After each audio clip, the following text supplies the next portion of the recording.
Hello, my name is Jesse. Quick show of hands, who here loves money? All right, pretty much everyone. Who here would love to do more with your money, your purchasing power? Right? You would like to make it stretch. Like myself, who would actually, in the future, would like to own your own business? No, a lot of people, interesting.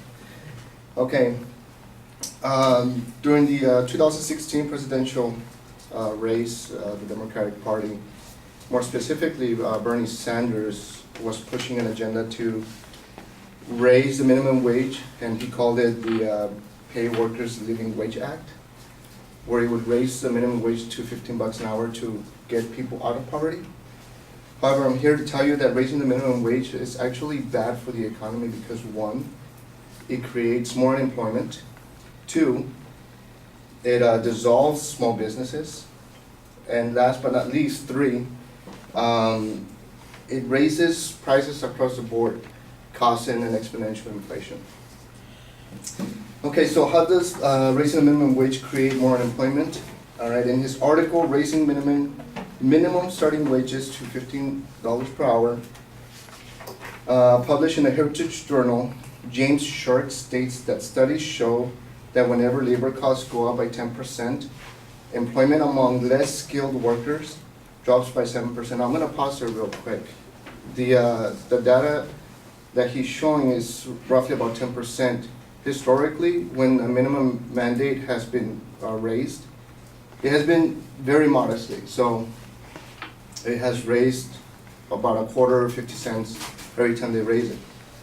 The minimum wage right now is, I think, $7.25, and they want to raise it to $15. That's actually quite a big jump. And so he continues here saying that the federal mandate applied across the country would raise the wage expenses by nearly 30%, which would result in a loss of an estimated 7 million jobs. 7 million jobs, that's a big number for when you take it into a perspective of how many people actually live in the United States. Also, Bob Alderman gives a great example in his article, More Proof, Raising the Minimum Wage Increases Unemployment, published in the New American Magazine, where he writes, who here has heard of American Apparel? I think a lot of us have, right? He states that American Apparel is one of the largest manufacturers in the country and is currently located in Los Angeles. He continues, when the city raised the minimum wage there to $15 an hour, which they were responding to the shutdown when Obama implemented or tried to run that through Congress shut it down, and so individual cities decided to take that into their own hands and raise the minimum wage, and LA was one of them. So he states that when the city raised it to $15 an hour, the company eliminated 500 workers, and then initially planned to move the manufacturer company out of the city limits where they didn't have to pay or follow that mandate. But when California started raising wages across the state, the company announced that it was exploring options to move its entire operations to another country, another state, or possibly another country. Now, I decided to go and do a little bit more research on American Apparel, and it turns out in early January, they actually filed for bankruptcy and they closed all of their 110 stores. And besides the 500 workers that they eliminated, their actual total workforce was about 3,000 employees. So when the mandate went up to $15, they right away eliminated 500 to keep the production costs low. However, because of the continuing burden of having to pay that wage, they actually had to file for bankruptcy and eliminated the 2,400 more positions that they had. So that actually cost, raising the minimum wage to $15 in LA actually cost 3,000 jobs. Which takes me to my second point. Raising the minimum wage will dissolve small businesses. Again, that American Apparel is a great example of the detrimental effects.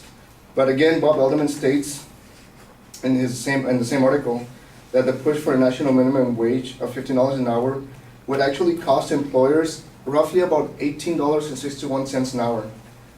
And that's because of payroll taxes, unemployment insurance, and the great Obamacare that they're mandated to pay.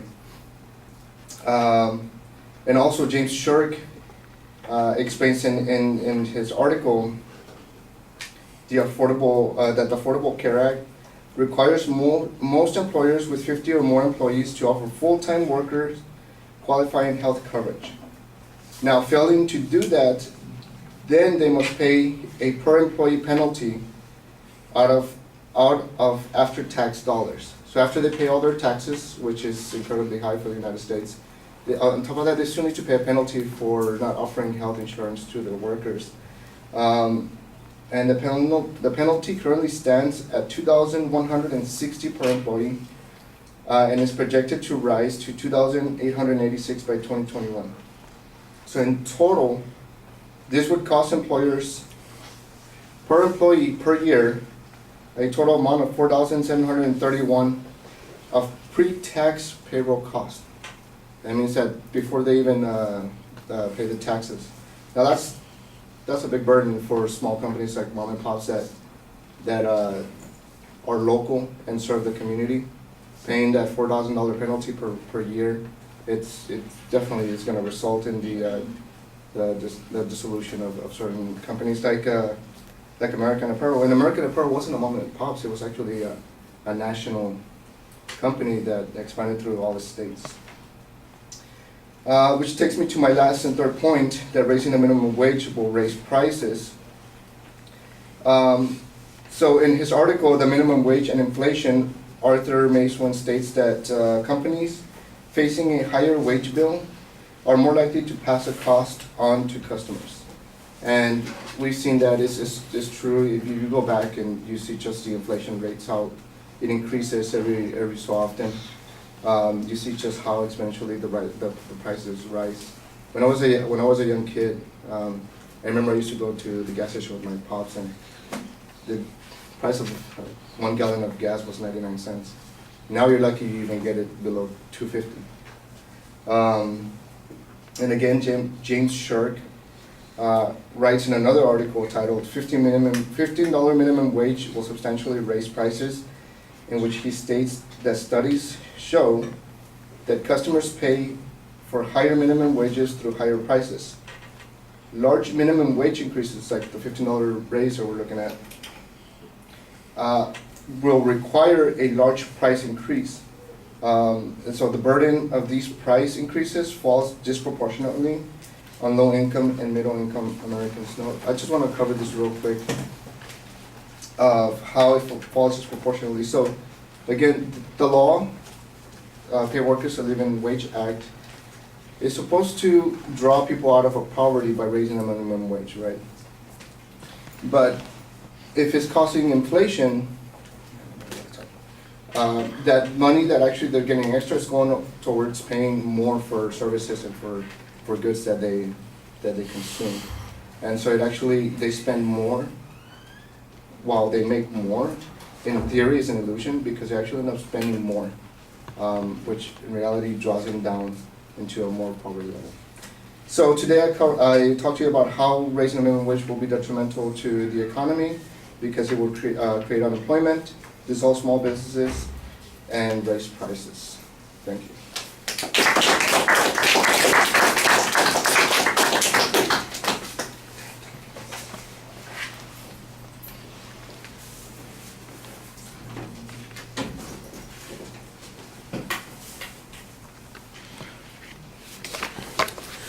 Okay, proposition's clear. There's a pretty good preview, although in the preview statement, your first claim, you said it was going to raise employment. I thought you meant unemployment, and when you got to the secondary point, you said unemployment. But like I said in the preview, I think you just kind of skipped over that. That was a little bit awkward.